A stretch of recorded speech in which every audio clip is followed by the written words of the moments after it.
Voice of اسلام کے معزز خواتین و حضرات، السلام علیکم۔ امید کرتا ہوں کہ آپ خیریت سے ہوں گے۔ کڑک سنگھ کے کڑکنے سے کڑکتی ہے کڑکیاں، کڑکیوں کے کڑکنے سے کڑکتا ہے کڑک سنگھ۔ بچپن میں جب اسکول میں زباندانی کے مقابلے میں کچا پپیتا پکا پپیتا ازبر ہو جاتا تو اگلے مرحلے میں اس شعر کو پڑھنے کا ٹاسک ملتا۔ یہی وجہ ہے کہ ماضی کے اکثر افراد اس شعر سے نہ صرف واقف ہوں گے بلکہ اکثر افراد کو یہ بھی یاد ہوگا، مگر کیا آپ جانتے ہیں یہ صرف ایک شعر نہیں بلکہ اس کے پیچھے ایک سبق آموز کہانی پوشیدہ ہے۔ آج ہم آپ کو اس تاریخ کے واقعے کے بارے میں بتائیں گے جس کو جاننے کے بعد آپ یہ دعا کرنے پر مجبور ہو جائیں گے کہ کاش ایک کڑک سنگھ اس دور میں بھی موجود ہوتا۔ آئیے جانتے ہیں کڑک سنگھ کون تھا۔ ویسے تو تاریخ میں کئی کڑک سنگھ گزرے ہیں، جن میں سے ایک سکھ راجا تھے جبکہ افسانے نگار تھے، مگر یہ کڑک سنگھ کا شعر جسٹس کڑک سنگھ آف پٹیالہ کے حوالے سے مشہور تھا۔ کڑک سنگھ کے بارے میں کہا جاتا ہے کہ انگریزوں کا جب ہندوستان پر قبضہ تھا اس وقت پٹیالہ کے نواب کڑک سنگھ کے بھانجے تھے،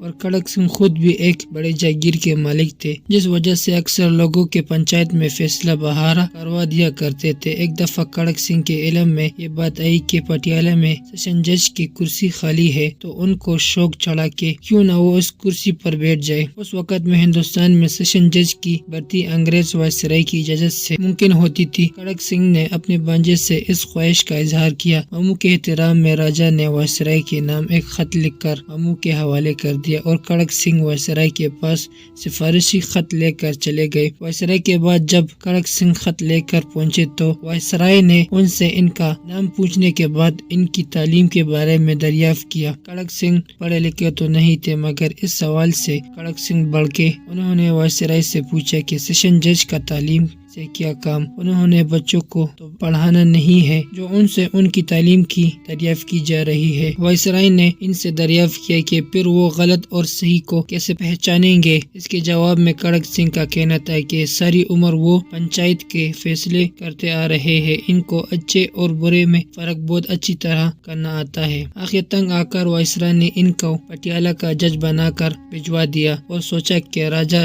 جانے اور اس کا ماموں جانے۔ جو پہلے دن کڑک سنگھ عدالت پہنچے تو ان کے سامنے ایک عورت کے شوہر کے قتل کا مقدمہ پیش کیا گیا۔ اس عورت کے ساتھ 4 ملزمانوں کو بھی پیش کیا گیا، جن پر الزام تھا کہ انہوں نے اس عورت کے شوہر کو ڈنڈوں اور چاقو سے مار دیا ہے۔ کڑک سنگھ کے سامنے پولیس نے کیس کے فائل پیش کیے تو کڑک سنگھ نے عورت سے کیس کے بارے میں دریافت کیا۔ عورت نے ملزمانوں کی طرف اشارہ کر کے بتایا کہ اس کے شوہر کے قتل کا واقعہ اس کے سامنے پیش آیا اور ان ملزمانوں میں سے اس نے ڈنڈوں سے، اس نے چاقو سے اور اس نے کسی اور نگدار چیز سے اس کے شوہر کو مار مار کر ہلاک کر دیا ہے۔ جب کڑک سنگھ نے ملزمانوں سے اس بارے میں دریافت کیا تو ان کا کہنا تھا کہ ان میں سے ایک کے پاس بیلچہ تھا، دوسرے کے پاس کدال تھا، جبکہ 2 کے پاس گاٹ کاٹنے کی ترنتی تھی، اور یہ عورت غلط بیانی کر رہی ہے۔ کڑک سنگھ نے بات کو سمیٹتے ہوئے ان سے دریافت کیا کہ کیا واقعی اس عورت کا شوہر مر گیا ہے، تو انہوں نے اس کا اقرار کر لیا۔ کڑک سنگھ جب فیصلہ لکھنے لگے تو اسی دوران کالے کوٹ میں آیا جو ان ملزمانوں کی جانب سے وکیل صفائی تھا، اور اس نے کڑک سنگھ سے دریافت کیا کہ کیس ان لوگوں کے درمیان زمین کے جھگڑے کی وجہ سے ہوا اور مقتول کے نام پر زمین نہیں تھی، بلکہ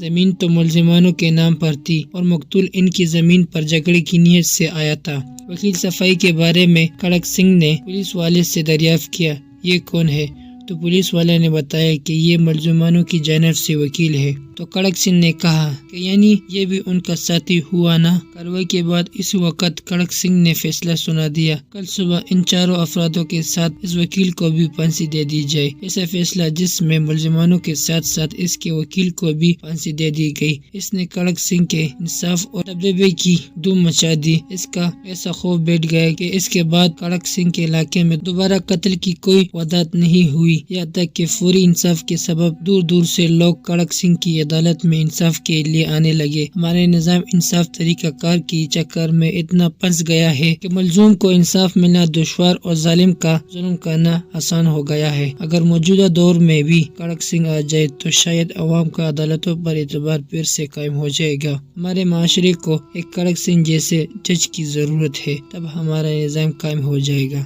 تو تو یہ تھی دوستو ہماری آج کی ویڈیو. ہم امید کرتے ہیں کہ آپ کو ہماری آج کی ویڈیو پسند آ گئی ہوگی. اگر آپ کو ہماری آج کی ویڈیو پسند آ گئی ہے تو سب سے پہلے اسے لائک کریں اور اپنے رائے کا اظہار کمنٹ سیکشن میں ضرور دیں. آخر میں آپ سے پھر سے درخواست ہے کہ دی وائس آف اسلام کو سبسکرائب کریں اور ساتھ ہی لگی گھنٹی کو بھی کلک کریں تاکہ ہمارے آنے والے نوٹیفیکیشن بر وقت ملتا رہے. تو ملتے ہیں نیکسٹ ویڈیو میں. خدا حافظ.